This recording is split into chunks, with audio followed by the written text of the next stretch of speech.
You're watching a Jason Niemeyer production.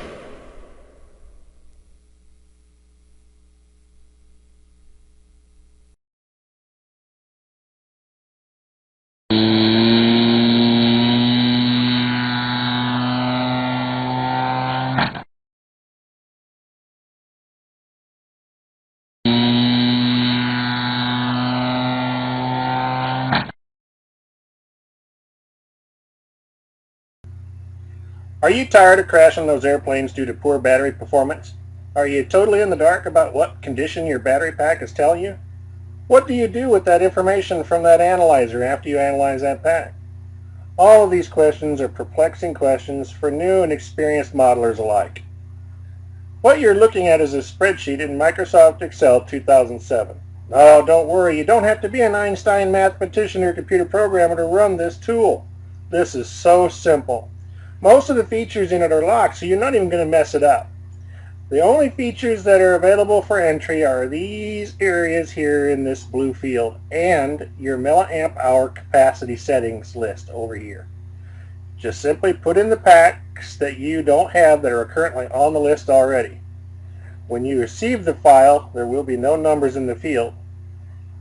Take your tests per each pack and then write or type the amount of the milliamp hour capacity that your cyclers tell you is currently reading in each one of these cells.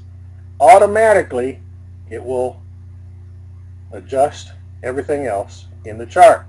Right away, however, you notice that the darker cells are the higher amount.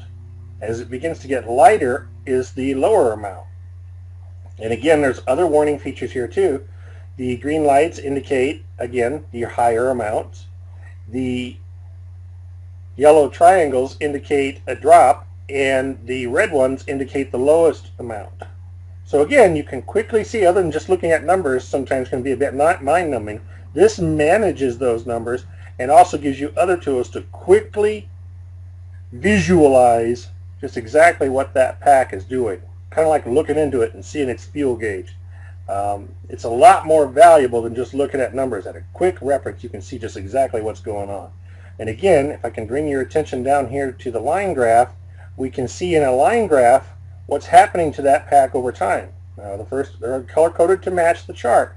You can see here the first one in the 1800 milliamp pack, that's looking really good. It's staying fairly consistent. And as you can see over here in its bar graph, it's pulling 100% capacity. Awesome. Now let's look at the second one, the red one. You can see there's a consistent drop here, a rapid drop, but then it levels off and remains pretty consistent, slightly above 800 milliamps.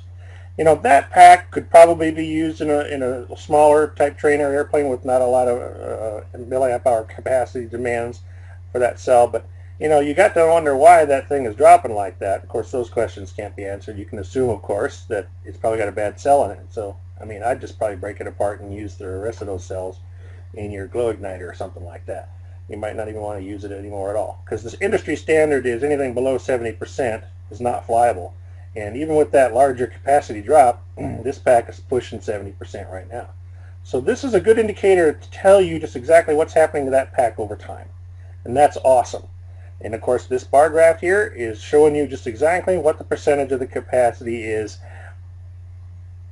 based on an average of the cycles that you've ran through it. And that's a really handy tool because it can tell right away which packs are flyable and which ones aren't. Anything above 70% is flyable. Anything below 70%, you wouldn't want to fly that pack at all, or anything right around 70%.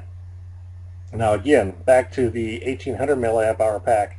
It seems to be holding its own, and this is what you want to see is a consistent, if this doesn't drop anymore, then that's probably a pretty good indication that that pack's going to stay right in there for a while and behave itself.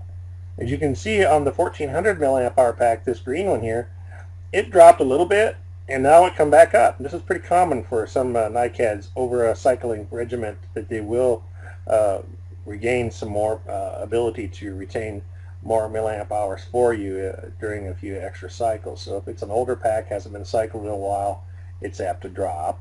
And then if you keep cycling, it's going to build back up again. And then it's going to maintain a pretty consistent cycle once it does. As you can see, that's what it's doing. So pretty valuable tool. Again, right here in the graph, this is your average of all of them multiplied together, and then this of course is the percentage, which is the average divided into the actual pack's capacity. So pretty simple math here, but you don't have to worry about the math. It's already done. All you need to do is just add the data here in the cell. Let me give you a demonstration. I'm just going to click on one of the cells here, and we're going to type in, just click on it right there, and you go ahead and type in. I'm just going to type in 1. Now I want you to watch the line graph here, and I want you to watch the bar graph all at the same time. It'll change automatically. We're just going to type in 1 right here.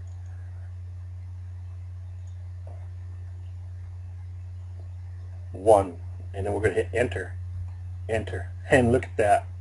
There's the line graph where it dropped way down, and look at the bar graph. It went from 100% to 92 just that quickly. Isn't that awesome? And it also gave us the red indicator, and it also turned it light blue. So again, not rocket science, but what a wonderfully handy tool. I'm Jason Niemeyer. I hope you can use this. If you want a copy of it, just email me. We'll send it right out. Have a good day. Bye-bye.